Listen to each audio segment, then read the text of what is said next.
La désinformation, qui est un sujet qui nous a réunis aujourd'hui à un événement du crime. Ma participation au crime, c'est vraiment l'idée que la désinformation, c'est une des formes de cyberintimidation. Les gens sont désinformés, justement. Avec les deepfakes. Oui. Donc, ça devient difficile pour le citoyen ordinaire de se faire une tête, de sentir... de se faire une opinion des grands enjeux de la société. On voit des chiffres assez inquiétants sur l'intolérance en augmentation chez les jeunes ici.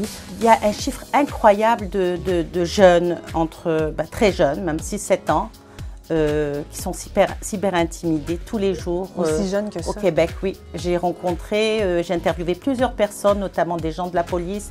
Et il y a des personnes qui sont, les conséquences, c'est la dépression, le suicide, etc. Alors, ce qui se passe, c'est qu'il y a plusieurs formes de cyberintimidation, dont justement les deepfakes.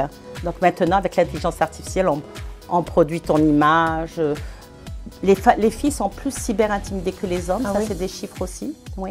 C'est de nature sexuelle ou quoi? Oui, sexuelle, sexting, etc. Aujourd'hui, on est dans une situation à laquelle on est arrivé pour toutes sortes de raisons, plus ou moins bonnes. La question, c'est qu'est-ce qu'on fait pour en sortir? Qu'est-ce qu'on peut faire? Il n'y en a définitivement pas assez d'initiatives. Je pense qu'on en aurait vraiment besoin de beaucoup. Pour le grand public notamment, puis dans les écoles aussi. D'ailleurs, il y a certains organismes qui vont dans les écoles pour travailler avec les enseignants. Il y a dans certains milieux scolaires où il y a quand même certains enseignants qui sont très dédiés à offrir des ateliers aux jeunes pour les amener à mieux s'informer, tout ça.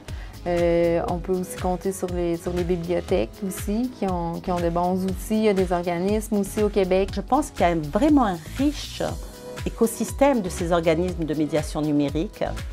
Et les parents gagneraient d'envoyer, par exemple, en temps hors scolaire, parce qu'au niveau des écoles, ils sont très débordés. On ne peut pas tout demander aux enseignants, c'est ça le problème. Les enseignants n'ont pas à devenir des spécialistes de l'éducation média, mais je pense que tout enseignant devrait développer une sensibilité pour vouloir accompagner ces jeunes, ces élèves pour cheminer vers des bonnes pratiques d'information. C'est évident aujourd'hui que le rôle que jouent les journalistes est appelé à évoluer. Je me sens personnellement interpellée. Je pense que comme professionnel des médias, tous les professionnels des médias en fait devraient se sentir interpellés puis dès qu'on a l'occasion de pouvoir transmettre des informations, d'appuyer nos proches, ne serait-ce que nos proches, sur des bonnes pratiques de consommation des médias. Puis de ne pas hésiter à aller dans des milieux scolaires, professionnels pour transmettre les connaissances qu'on a comme journaliste, de c'est quoi une bonne information, de donner des trucs aussi. Qu'est-ce qu'on peut donner comme conseil peut-être aux parents qui nous regardent, qui voudraient avoir des trucs pour que leurs jeunes soient plus encadrés, plus sensibilisés, puis qu'ils utilisent de manière plus responsable les technologies? Bien, je donnerais 2 conseils en fait. Le premier conseil, c'est de s'appuyer, d'ajouter au compte, parce qu'on s'informe beaucoup sur les réseaux sociaux, là, on le sait maintenant, donc ajouter au compte qu'on suit des comptes de médias crédibles et reconnus. Donc, pour s'assurer de les voir passer là, dans notre fil de nouvelles comme Radio-Canada, ça peut être TVA au Québec, il y en a d'autres. Donc, de les ajouter puis de les suivre. Et bien, peut-être ça va nous amener aussi à aller sur leur site web, consommer plus de nouvelles, mais déjà de les suivre sur les réseaux sociaux quand on peut, ça, je pense que c'est déjà quand même un plus.